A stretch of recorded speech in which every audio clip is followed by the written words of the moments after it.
सज्जन व्यक्ति और समझ लेगा मेरे अंदर अज्ञानता भरी ही है, मेरे अंदर कोई ज्ञान नहीं है, वह सज्जन व्यक्ति और खड़ा हो जाएगा। लेकिन याद रखना, पागल और मूर्ख कभी अपने को पागल या मूर्ख नहीं कहता है। कहता है? टीचर ने कहा, बच्चे सभी स्टूडेंट शांत हो गए, सब चुपचाप बैठ गए। उसमें से एक चिंटू खड़ा हुआ और जैसे ही चिंटू को खड़े होते हुए देखा, टीचर ने पूछा, क्या तू मूर्ख है? क्या कहा? क्या तू मूर्ख है? चिंटू ने कहा, नहीं टीचर, मैं मूर्ख नहीं हूँ, लेकिन आपको कंपनी देने के लिए मैं खड़ा हो गया। क्या कहा? हाँ, आपको कंपनी देने के लिए मैं खड़ा हूँ, आप अकेले खड़े रहो, अच्छा नहीं लगता है, इसलिए मैं भी खड़ा हो गया। आजकल की जो शिक्षा पद्धति है वो ऐसे चेंज हो गई है। पहले टीचर बैठते थे, पहले बच्चे नीचे जाजा पर बैठते थे, टीचर कुर्सी पर बैठते थे। आजकल का सिस्टम चेंज हो गया है, स्टूडेंट रहते हैं वो कहाँ पर बैठते हैं? हाँ, वहाँ टेबल चेयर पे वहाँ पर बैठते हैं, और हमारे जो टीचर होते हैं जो पढ़ाते हैं वो घूमते घूमते ही खड़े खड़े पढ़ाते हैं। आजकल का ये विनय ऐसा हो गया। हाँ, इसी वजह से बच्चों के अंदर जो आना चाहिए वह चीज ग्रहण वह बच्चा नहीं कर सकता है। शिक्षा देने वाला जो गुरु है वह खड़ा है, और विद्यार्थी जो है वह बैठे बैठे आराम से पढ़ाई करते हैं। लेकिन मेरे उपाध्याय भगवंत, हमारे जिन शासन के क्या है उपाध्याय भगवंत? वो स्वयं पढ़ते हैं और अपने शिष्यगण, अपने समुदाय के साधु साध्वियों को वह पढ़ाते हैं। साधु भगवंत, उपाध्याय भगवंत के द्वारा हमें विनय कैसे करना है यह चीज हम सीख सकते हैं। केवल पढ़ना ही नहीं सिखाते वहाँ पे, यहाँ पर तो केवल जो हर साल का जो कोर्स होता है वही चीज पढ़ाएंगे। जनरल नॉलेज बिल्कुल भी नहीं देते हैं। व्यवहार में कैसा रहना, कैसे उठना, कैसे बैठना, कैसे बातें करना, कैसे खाना, इन चीजों का कोई लेना देना ही नहीं है। लेकिन उपाध्याय भगवंत जो है वह ऐसे मूर्ख जैसे मूर्ख शिष्य को भी वह ज्ञानी और पंडित बना देते हैं।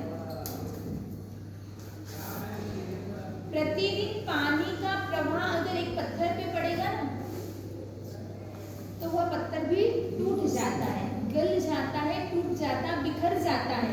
उसी तरह से उपाध्याय भगवंत भी सतत निरंतर मूर्ख अज्ञानी शिष्य के को ज्ञान दे देकर उसे भी एक तरह से शिल्पी की तरह, जिस तरह से खदान में निकला हुआ कोई पत्थर रहता है, जब खदान में से निकलता है तो पत्थर कैसा एकदम साफ निकलता है? कैसा निकलता है? मिट्टी से लेपित होता है, रंग भी बेढंगा होता है, उसका शरीर भी बराबर नहीं होता है। लेकिन वह पत्थर अगर किसी शिल्पी के हाथ में पहुंच जाए, तो वह शिल्पी क्या करता है? उस बेडोल पत्थर को भी आकार देकर उसे भी एक मूर्ति का रूप दे देता है। वैसे ही उपाध्याय भगवंत भी जो होते हैं वह भी बेडोल व्यक्ति को, अज्ञानी व्यक्ति को शिक्षित कर करके उसे भी एक योग्य व्यक्ति बना देते हैं। आचार्य भगवंत को हमारे जिन शासन के अंदर किसकी उपमा दी गई, कल मैंने बताई थी, किसकी उपमा दी है? आचार्य भगवंत को जिन शासन में किसकी उपमा दी गई, किसके समान बताया गया? परमात्मा। तीर्थंकर के समान, तीर्थंकर के समान आचार्य भगवंत को बताया है। तो उपाध्याय भगवंत को किसके समान बताया है? मंत्री, युवराज। जब आचार्य भगवंत तीर्थंकर है तो उपाध्याय भगवंत क्या है? गंधर है। आचार्य भगवंत हमारे जिन शासन के राजा है, तो उपाध्याय भगवंत क्या होंगे? मंत्री, युवराज। हाँ, युवराज होंगे। हाँ?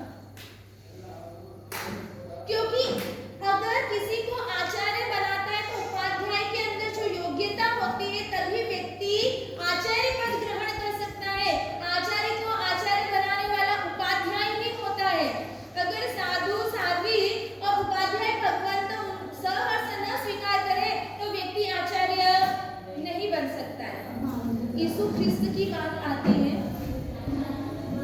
कि जब उसे सूली पर चढ़ाया जा रहा था, किसे?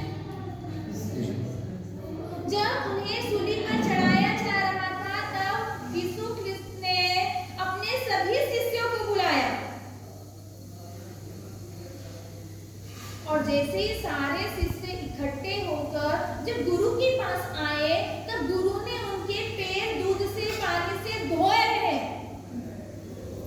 यह जैसे ही देखा सभी शिष्य कहने लगे, गुरु भगवंत आप ये क्या कर रहे हैं? यह जो आप कार्य कर रहे हैं ना, यह कार्य हमको करने जैसा है। किसको करने जैसा है? गुरु शिष्य के पैर धोएंगे या शिष्य गुरु के पैर धोएंगे? बच्चे आपके पैर की चप्पल निकालेंगे कि आप बच्चों के पैरों की चप्पल निकालोगे? बड़ा होगा तो हमारे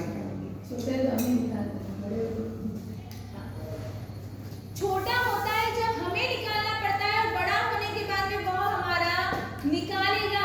उसी तरीके से यीशु ख्रिस्त ने भी कहा, जैसे ही उनके पैरों धोने लगे तब शिष्य ने कहा, अरे यह कार्य तो हमें करना चाहिए, आप हमारा कार्य करके हमें शर्मिंदा कर रहे हैं, यह कार्य हमें करना चाहिए। तब उस वक्त गुरु ने क्या कहा कि अगर गुरु का पद देने वाले हो तो तुम सभी शिष्य ने ही मुझे यह गुरु का पद दिया है। किसने दिया? शिष्य। अगर शिष्य नहीं होते तो गुरु बन पाते? नहीं। जब तक शिष्य नहीं है, जब तक व्यक्ति गुरु नहीं बन सकता है। गुरु ने कहा कि अगर मुझे गुरु के पद पर बिठाने वाले हो तो तुम मेरे सभी शिष्य तुम ही हो, तुमने ही मुझे उस उच्च स्थान पर सम्मानित किया है और आगे भी जाकर मेरे मिशन को तुम ही पूर्ण करने वाले हो। क्या कहा उसने? जो मेरा कार्य में लेकर चल रहा हूँ उसे सक्सेसफुल बनाना है। जो मेरा मिशन था उस मिशन को पूर्ण करने का कार्य भी आप ही लोग करने वाले हो, इसीलिए मैं आपके पैर धो रहा हूँ। उपाध्याय भगवंत भी यही सिखाते हैं। हमारे साधु जीवन के अतिचार के अंदर भी यही बात बताई है।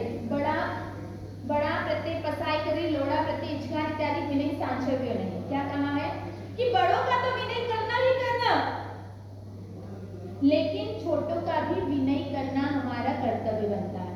हम बड़ों के सामने तो विनयता से पेश आ जाते हैं, लेकिन छोटों के सामने हम विनय करते हैं नहीं। छोटों का भी उतना ही विनय होना चाहिए। उपाध्याय भगवंत हमें यही सिखाते हैं कि बड़ों के साथ तो आप विनय के रूप में रहें, लेकिन बड़ों के साथ छोटों के साथ में भी विनय में रहना। यीशु ख्रिस्त ने भी यही बात कही है, भले ही तुम मुझसे पद में छोटे हो, लेकिन इस पद तक लाने वाले तुम ही स्वयं हो, इसलिए मैं तुम्हारे चरणों को धो रहा हूँ। ऐसे विनयी गुण के भंडार हमारे उपाध्याय भगवंत है, जिनके गुण कितने हैं?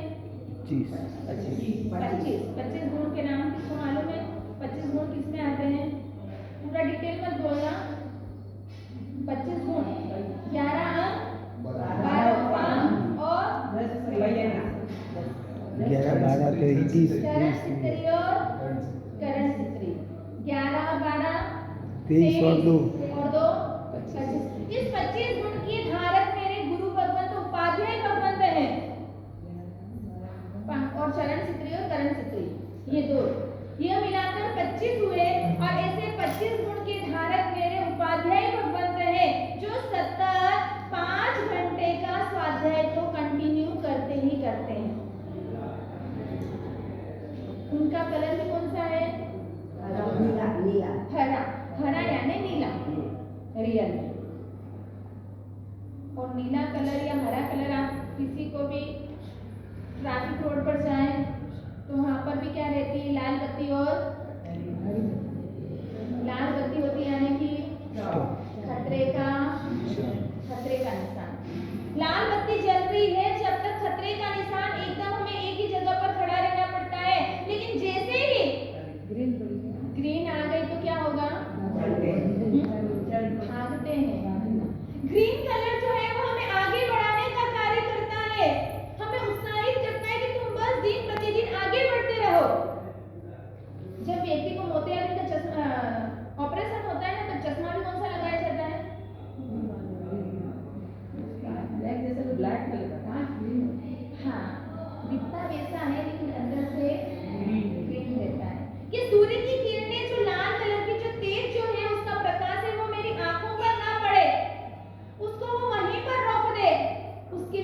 भी वह लगाया जाता है।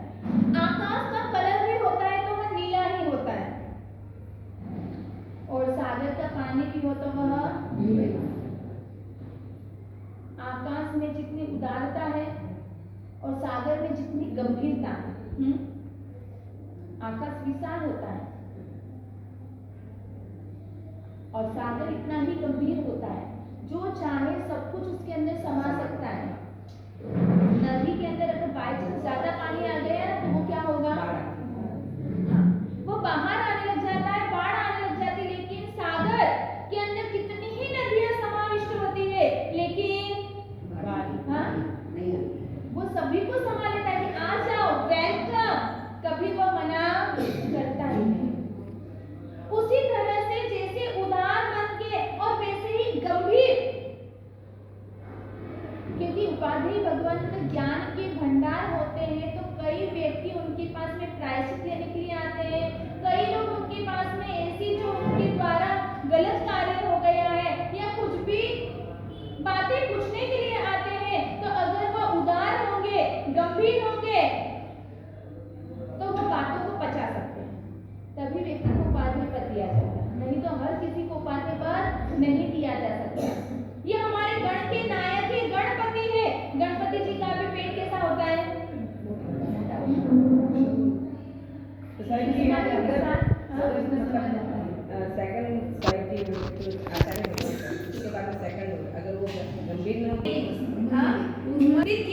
जिस शासन का बेड़ा उनको दिया जाता है चलाने के लिए, हर व्यक्ति के अगर हाथ में आ जाए तो वह अनर्थ हो जाएगा। वहाँ बालचंद्र की बात अपन ने बीच में कभी कही थी कि रामचंद्र को कहकर गए थे, कौन, हेमचंद्राचार्य रामचंद्र मुनि को कहकर गए थे कि बालचंद्र आचार्य पद के लिए वह लड़ाई करेगा, लेकिन वह अयोग्य व्यक्ति है, इसलिए उस बालचंद्र को आपको आचार्य पद नहीं देना।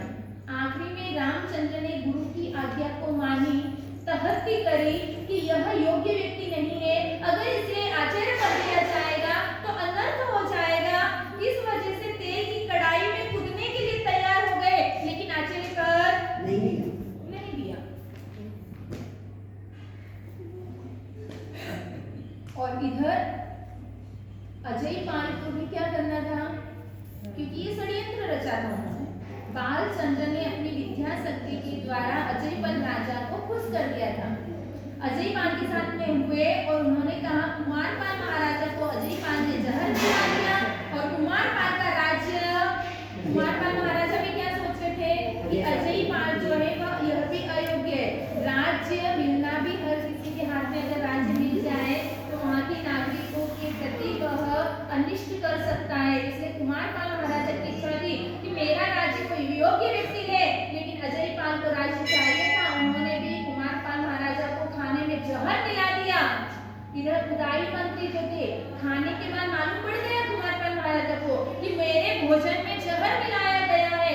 जहर फैलने लगा और उस वक्त पहले तो राज भंडारों में कितने ही प्रकार के रत्न होते थे, विष को हरण करने वाला भी ऐसा रत्न होता था, अगर उसका चूस ले उसके तो वो जहर सारा उतर सकता है। उदाई राजा को कहा कि जाओ भंडार में, राज भंडार में जाओ, वहां पर वह रत्न मिलेगा और वह जल्द से जल्द लेकर आ जाओ। उदाई राजा वहां गए ना, एक भी रत्न नहीं था, क्योंकि पहले से सभी को उन्होंने प्लान बना दिया था, सब कुछ कर दिया। कोई भी व्यक्ति अगर किसी के ऊपर आक्रमण करे ना, अटैक करता है, तो पहले अपनी व्यवस्था करके रखता है, चारों तरफ से वह सतर्क रहता, उसके बाद में ही किसी के ऊपर दावा बोलता है। वहां पर अजयपाल राजा ने सब कुछ राज भंडार में से जितने रत्न वगैरह जो भी थे ऐसे, वह सारे रत्न गायब करवा दिए थे। और इधर उदयी राजा जब भागते भागते आए, तब कहा कि राजा वहां पर तो एक भी रत्न नहीं है। उदयी राजा की आंखों में से आंसू आने लगे। तब कुमारपाल महाराजा ने क्या कहा, आप चिंता मत करें। क्या कहा उदय राजा को, क्योंकि उदय मंत्री भी बहुत जेल में आने आई था। उस वक्त कुमारपाल महाराजा ने कहा कि उदय मंत्री आप चिंता न करें, मैंने हेमचंद्र महाराज हेमचंद्राचार्य के अमृतमयी वाणी का मैंने पान कर रखा है, इसलिए मुझे कुछ भी होने वाला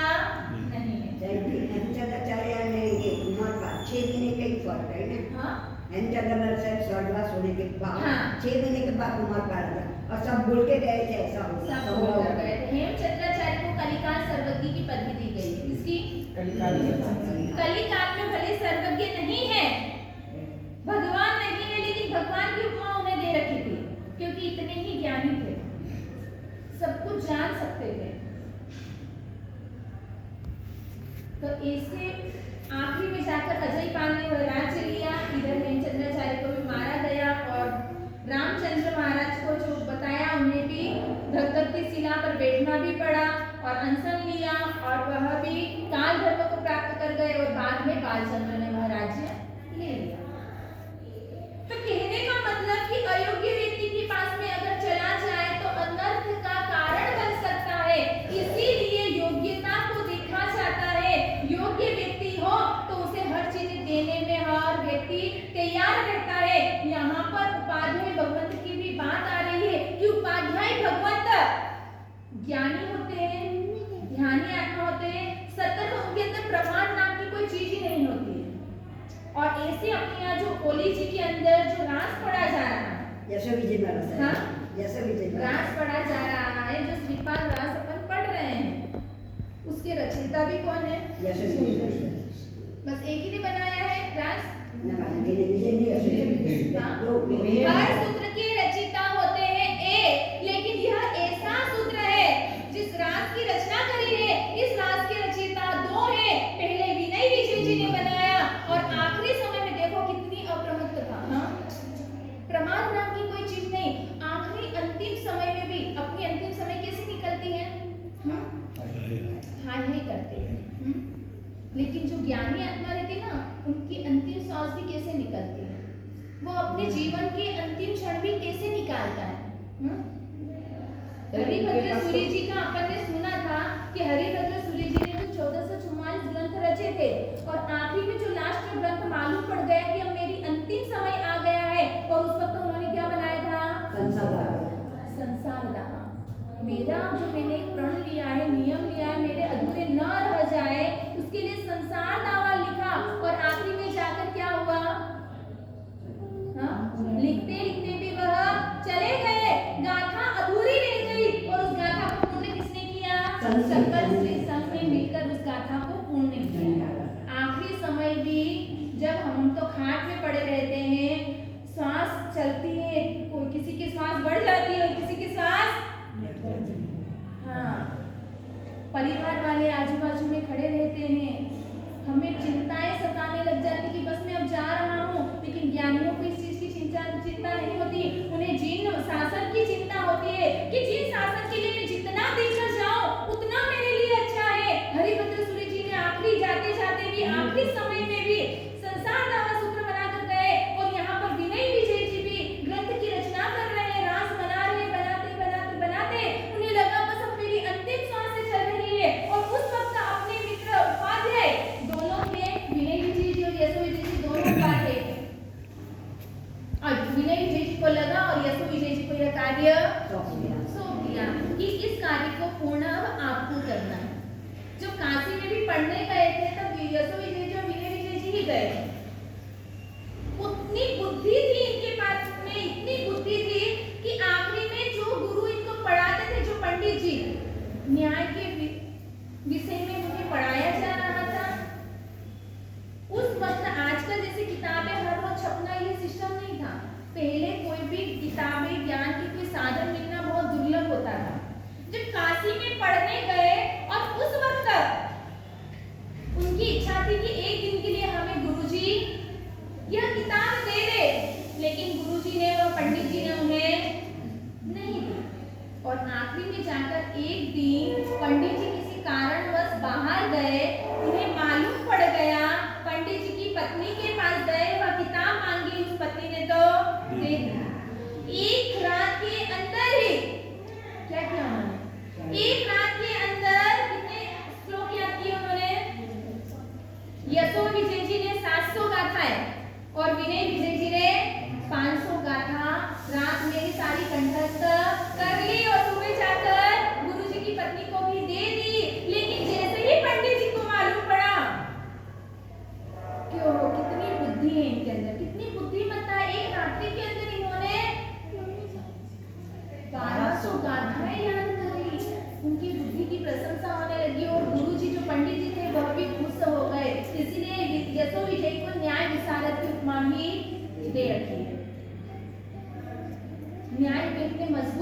लेकिन कहते हैं ना कभी कभी बड़े व्यक्ति का भी पतन हो जाता है।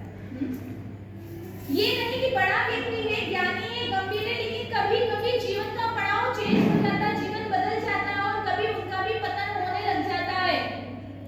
यशो विजय जी और विनय विजय जी बहुत ज्ञान सीख कर आए, खूब ज्ञान अर्जन करके आए, लेकिन कहते हैं कभी कभी ज्ञान का अजीर्ण हो जाता है। ज्ञान पचे यानी शक्तिदायक, और ज्ञान पचा नहीं तो उसका वो अजीर्ण हो जाता है।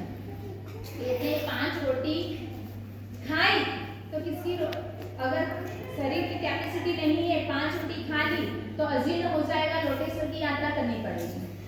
अगर 2 रोटी भी खाए और वो पच गए तो वो हमारे लिए शक्तिदायक बन सकती है। 2 खाओ, अगर शरीर की कैपेसिटी है तो 2 ही खाओ, 5 मत खाओ। यहाँ पर यशो विजय जी जो थे, वो यशो विजय जी अलग अलग नगरों में घूमने लगे, लेकिन जो अपने स्थापना शरीर होते हैं ना, उसमें ध्वजाएं फटकाने लग गए थे। क्या करने लग गए थे? छोटी छोटी जो ध्वजाएं आती हैं वह ध्वजा इसमें लगाने लग गए थे, क्योंकि उन्हें भी क्या हो गया था, ज्ञान का अभिमान अजीर्ण हो गया। यशो विजय जी अलग अलग नगरों में जाते जाते एक दिन शिष्य संप्रदाय भी हो गई। एक दिन प्रवचन पूर्ण होने के बाद एक वृद्ध महिला को लगा कि गुरु भगवंत ज्ञानी जरूर है, लेकिन ज्ञान पच नहीं रहा है। क्या हुआ है? ज्ञान पच नहीं रहा है, इसलिए अब क्या किया जाए? इन्हें बोध तो देना ही पड़ेगा, समझाना पड़ेगा, सही दिशा देनी पड़ेगी, नहीं तो इतना बड़ा ज्ञानी भी डूब सकता है। अब क्या करना? उसके लिए वो प्रयत्न करते हैं, क्या करना? वह माजिया, वह वृद्ध महिला गुरु भगवंत के पास में पहुंची है और वंदना की, और वंदना करने के बाद पूछा कि गुरु भगवंत आपसे मैं एक प्रश्न पूछ रही हूँ, अगर आपको कोई तकलीफ ना होती हो, आपके स्वाध्याय में कोई विघ्न ना पड़ता हो, तो मैं कुछ पूछूं? गुरु भगवंत से कुछ पूछना हो ना तो इस तरीके से पूछा जाता है, आपको तुरंत नहीं पूछना। आपको अनुकूलता हो तो पूछो, नहीं तो कोई बात नहीं। यशो विजय जी ने कहा पूछिए। तब उस वृद्ध महिला ने कहा कि जो आपकी स्थापनाचार्य ने जो ध्वजाएं लगा रखी है, आपने फरका रखे हैं, तिरंगे, ये किस लिए लगा रखे हैं? तब उपाध्याय भगवंत ने कहा कि ऐसा कोई वादी नहीं बचा जिसको मैंने जीता ना हो। क्या कहा? ऐसा कोई वादी नहीं रहा हो जिसको मैंने जीता ना हो। मेरे अंदर जितना ज्ञान है, इतनी शिष्य संपदा है, इतना ज्ञान है, उसकी वजह से मैंने ये 4 ध्वजाएं फरकाई। उसका प्रतीक है कि मैं विजयी हूँ, मुझे कोई हरा नहीं सकता। अब कहते भी हैं कि जब लोहा गर्म हो ना तो चोट तो वो वैसा ढल जाता है। वृद्ध महिला ने सोचा अभी गर्म लोहा है, बात जम रही है, अभी सब कुछ कह देती हूँ। और उसी वक्त उस महिला ने कहा कि भगवंत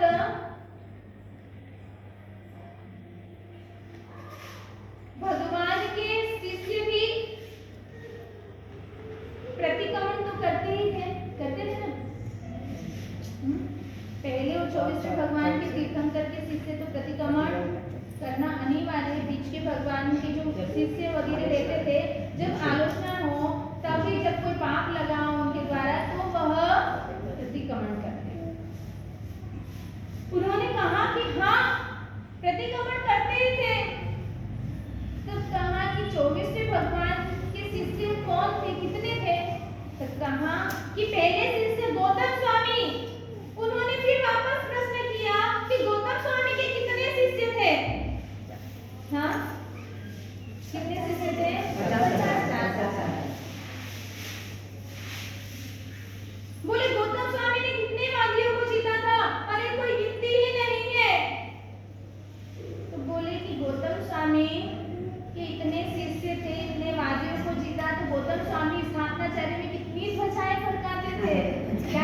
कि गौतम स्वामी जी बोले आपके कितने शिष्य आ रहे, अपने कितने हैं? गौतम स्वामी की तुलना अपन कहाँ कर सकते हैं? जैसे ही गुरु भगवत ने कहा तब कहा कि गुरु गौतम के इतने शिष्य थे, वह ध्वजा कितनी फरकाते थे। तब उन्होंने कहा कि गौतम स्वामी तो एक भी नहीं फरकाते थे। तो बोले आप में और इन्हों में इतना अंतर है, तो आप कितनी ध्वजाएं फरकाते? तुरंत उस महात्मा की बात दिल पर लग गई और तुरंत वह ध्वजाएं सारी यशो विजय जी ने निकाली। गुरु अगर गलत मार्ग का अनुसरण कर ले, इसीलिए तो कहा है कि काम और क्रोध को जितना, किसको?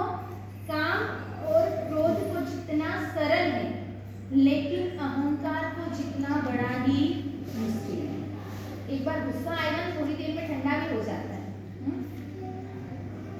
एक बार काम वासना आपको सताती होगी तो कुछ समय में वह शांत भी हो जाएगी, लेकिन अहंकार को जितना बहुत कठिन है।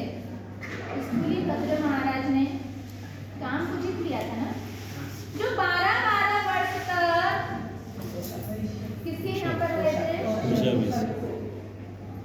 कोसा मिश्रा के घर पर 12-12 वर्ष तक रहे। रुक रुक की अम्बार के बाद में भी वापस जैसे उन्होंने संयम लिया और वापस क्या कर लिया? चातुर्मास के लिए ऐसे स्थूलीभद्र कोसा के घर पर रहे, लेकिन फिर भी काम को उन्होंने जीत लिया था। और आज उनका नाम कहते हैं कि 84-84 तक भी उनका नाम अमर रहेगा। लेकिन ऐसे स्थूलीभद्र महाराज भी काम को जीत लिया, लेकिन अहंकार को नहीं जीत पाए। संयम लिया, लेने के बाद में जब उनकी बहनें भाई मुनि को वंदन के लिए गई, भाई को क्या लगा? मैं अपने ज्ञान के द्वारा, मैं अपनी विद्या के द्वारा हमारी बहनों को कोई चमत्कार दिखाता हूँ। और जैसे ही बहनें वंदन के लिए जा रही थी और उसी वक्त किसका रूप बना लिया? शेर का रूप बना लिया।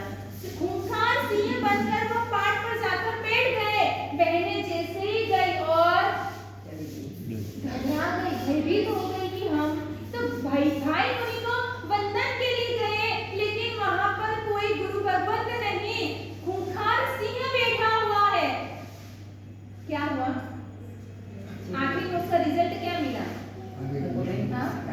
आगे का ज्ञान वह सीख नहीं पाया। और कहा गया कि स्थूलीभद्र के बाद में ऐसा कोई ज्ञानी इतना रहा नहीं कि वह ऐसे 14 पूर्व का या ऐसे कोई ज्ञान जानकार।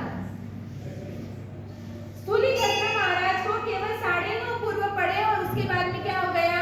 उनके ज्ञान को पूर्ण हो गया। लेकिन सकल की विधि के बाद में उन्हें मूल से सिखा गया, अर्थ द्वारा नहीं सिखाया गया। तो इसीलिए कह रहे हैं कि काम को भी जितना सरल है और क्रोध को जितना भी सरल है, हाँ? लेकिन अहंकार का व्यक्ति नहीं जीत सकता है। भरत महाराज जब 6 खंड को साथ रहे थे और उस वक्त सभी उनकी आज्ञा में आने के लिए तैयार हो गए थे, लेकिन कौन नहीं आ रहा था? बाहुबली नहीं आ रहे थे। बाहुबली का कहना क्या था कि जो राज्य मुझे मेरे पिता ने दिया है, वह राज्य मेरे पिता की आज्ञा के अनुसार मुझे मिला है, तो मैं मेरे भाई की आज्ञा में क्यों रहूं? यह राज्य मेरा है, मैं उसकी आज्ञा में नहीं रहने वाला हूं। और उसी वजह से फिर भरत महाराजा और बाहुबली के बीच में क्या हुआ था? युद्ध। कितने साल तक? 12 साल तक युद्ध हुआ। कितने? 12 घंटे नहीं, 12 साल तक युद्ध हुआ। और युद्ध के बाद में देवलोक के देवता इंद्र वगैरह ने क्या सोचा फिर कि ये तो घोर संहार हो रहा है, कितने ही जीवों की हिंसा हो रही है, कितने ही नर मर रहे हैं, कितने की पत्नियां विधवा हो रही, कितने की मां पुत्रहीन हो रही है, कितने बच्चों के माता पिता गुजर रहे हैं, ऐसी स्थिति बन रही है, तो अब क्या करना? और उस वक्त फिर इंद्र महाराजा ने क्या कहा कि आप दोनों की लड़ाई में इतने जीवों की हिंसा हो रही है, इसलिए अब आप दोनों ही लड़ाई करें। और फिर उस वक्त कौन से 5 युद्ध हुए? और उन पांचों युद्ध के अंदर भरत महाराजा हार गए। जब हारे गए तो भरत महाराजा को लगा कि मैं हार गया हूँ और बाहुबली जीत गया है, यह राज्य मेरा ले लेगा। उसके लिए उन्हें क्या लगा कि ये जो चक्र है ना मेरा, वो क्या कर दूं, चक्र में उसके ऊपर छोड़ देता हूँ, गर्दन चक्र अलग कर देगा और हमेशा के लिए यह मेरे सामने से पत्ता छट जाएगा। लेकिन भरत महाराज उस वक्त यह भूल गए कि चक्र कभी भी अपने कुल खानदान के व्यक्तियों पर चक्र असर नहीं करता। जैसे ही फेंका, प्रदक्षिणा लगा के वापस किसके पास आ गया, भरत महाराज। जैसे ही बाहुबली के सामने चक्र आया, वह तो प्रदक्षिणा देकर वापस रिटर्न हो गया। लेकिन उस वक्त जो गुस्सा आया था, जो क्रोध बाहुबली को आया था, क्या आया था, मेरा भाई वह भी मुझे मारने के लिए, हारने के बावजूद भी वह ऐसा कार्य कर रहा है, उसने अपने नियम को तोड़ा है, जो हमारी मर्यादा होनी चाहिए उस मर्यादा का भंग कर दिया है। अब इसे मैं जिंदा नहीं छोड़ूंगा। बाहुबली के अंदर जितना बल था ना, अगर वह एक तमाचा लगाए तो हम डायरेक्ट हम उसकी शक्ति को सहन नहीं कर सकते। बाहुबली को इतना भयंकर क्रोध आया, उसने सोचा अब इसमें जिंदा नहीं रहने दूंगा, और उसी वक्त मुट्ठी उठाकर क्या किया था उसने, अब इसको मैं मारूंगा। और जैसे ही वह जाने लगा, दौड़ने लगा, तुरंत भाव क्या हो गए, एक बार शांत हो गया, क्रोध शांत हो गया। जो मारने के लिए मुट्ठी उठाई थी, उसी मुट्ठी से उसने क्या कर दिया, मैंने क्या कहा, काम और क्रोध को जितना आसान है। क्रोध, भयंकर क्रोध आया, लेकिन शांत हो गया। उसी वक्त उसने सोचा, मुट्ठी उठ गई है, उत्तम पुरुष जिस कार्य के लिए हाथ बढ़ाता है वापस पीछे नहीं लेता है। इस वजह से अभी मुट्ठी नीचे तो हाथ जाने वाला नहीं है। क्या करूं, उसके लिए तुरंत उसने उसी वक्त कि जो कारण बना है हम दोनों भाइयों के अंदर युद्ध करवाने का, उसका मुझे त्याग कर देना, मुझे राज्य वगैरह नहीं लेना है। मैं भी अपने परमात्मा, मेरे पिता ने जिस मार्ग का अनुसरण किया है, जिस मार्ग की ओर मेरे 99 भाई 98 भाई गए हैं, उस वही मार्ग मैं भी ले लेता हूँ। तुरंत उन्होंने पंचमुष्टिलोच वहीं पर कर दिया। अब करने के बाद में क्या हुआ, क्रोध तो शांत हो गया है, लेकिन वह सोचने लग गए कि मैंने दीक्षा ले ली, अब मैं सभी भाइयों में क्या हो गया हूँ, ऐसे सब भाइयों में कौन थे, वह बड़े भरत के बाद बाहुबली का 1 नंबर आता, उसके बाद में 98 भाई सब छोटे थे। लेकिन यहाँ पर यह सोचने लगे कि अगर अभी मैं समूह शरण में जाऊंगा तो मेरे 98 भाई जो है उन सभी को वंदन करना पड़ेगा, इसलिए मैं बड़ा होकर छोटे भाइयों को कैसे वंदन करूंगा। अहंकार यहाँ पर मार खा गया और उसी वक्त वो वहां पर ही खड़े खड़े साधना में लग गए कि नहीं, जिस दिन मुझे केवल ज्ञान होगा उस दिन मैं जाऊंगा। अब केवल ज्ञान होने वाला है नहीं, अपने अंदर कितना अहंकार भरा हुआ है, न काम में पीछे, न क्रोध में पीछे और न अहंकार में, कूट कूट कर हमारे अंदर ठस ठास के भरा हुआ है। कई व्यक्तियों के अंदर तो काम रहता है, किसी में क्रोध रहता है, किसी में कसाई रहता है, किसी में मान रहता है, किसी में लोभ रहता है, लेकिन हम जैसे मानवों के अंदर क्या है, किसी चीज में कमी नहीं होनी चाहिए, हर चीज में आगे रहना चाहिए ना, सही है ना। कई लोग बोलते हैं महाराज सर किसी काम में पीछे नहीं रहना, हर चीज में आगे रहना, पाप करने में भी और पुण्य करने में भी, है ना। कई लोगों की कहानी होती है, वो आगे कहते हैं डायरेक्ट, देखो महाराज सर मैं तो जो कह रहा हूँ साफ और सही बोल रहा हूँ, पीठ पीछे बात नहीं कर रहा हूँ, मैं तो ये भी करता हूँ ये भी करता हूँ, बैलेंस बना लेता हूँ। हाँ, अरे यह करने से आपका कल्याण नहीं होने वाला। इतने बड़े बड़े धुरंधरों को भी काम और क्रोध ने, अहंकार ने पछाड़ दिया था, पीछे रह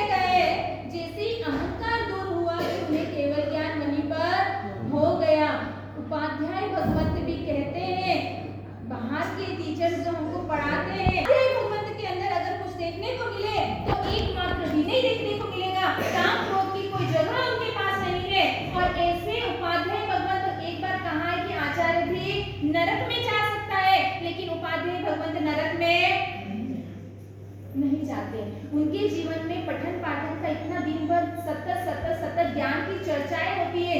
उसके कारण कहा गया कि उपाध्याय भगवंत तीसरे भाव में अगर सही साधना करी हो, आत्मा से करी हो, दिल लगाकर करी हो, तल्लीन बनकर करी हो, तो कहते हैं कि उपाध्याय भगवंत तीसरे भाव में मोक्ष जा सकते हैं।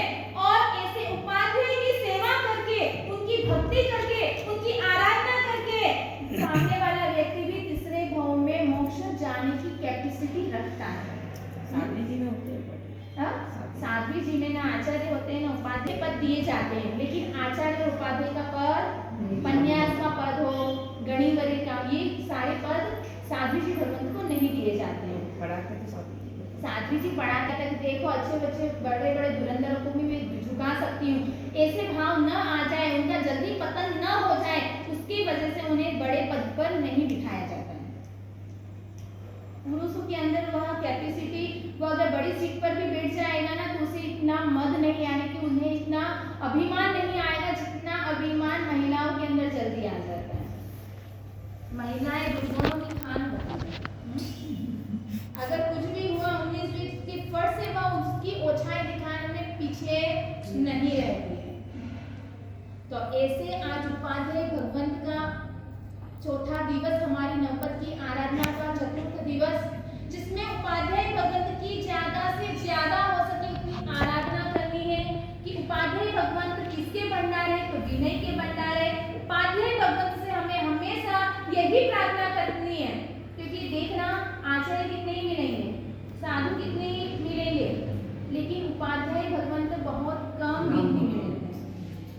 आचार्य कितने दिखेंगे, हर ग्रुप के अंदर दो चार आचार्य मिल जाएंगे, लेकिन उपाध्याय भगवंत बड़ी मुश्किल से मिलते हैं। तो ऐसे उपाध्याय का पद, अध्याय यानी पास में रहकर, उनके पास में रहकर आप अध्ययन करें तो आप भी उनके जैसे हो जाएंगे। तो ऐसे उपाध्याय भगवंत से हमें वंदना कर यही प्रार्थना करनी है कि हे उपाध्याय भगवंत, जैसे गुण आपके अंदर है, जैसी कैपेसिटी आपके अंदर है, जैसी ज्ञान को पाने की आपकी अभिलाषा है, वही अभिलाषा, वही इच्छा, वही पिपासा हमारे अंदर भी जागृत हो और हम भी आपके जैसी आराधना करके ऐसे शाश्वत सुख को जल्द से जल्द हम पाएं। और इधर अपने यहाँ पर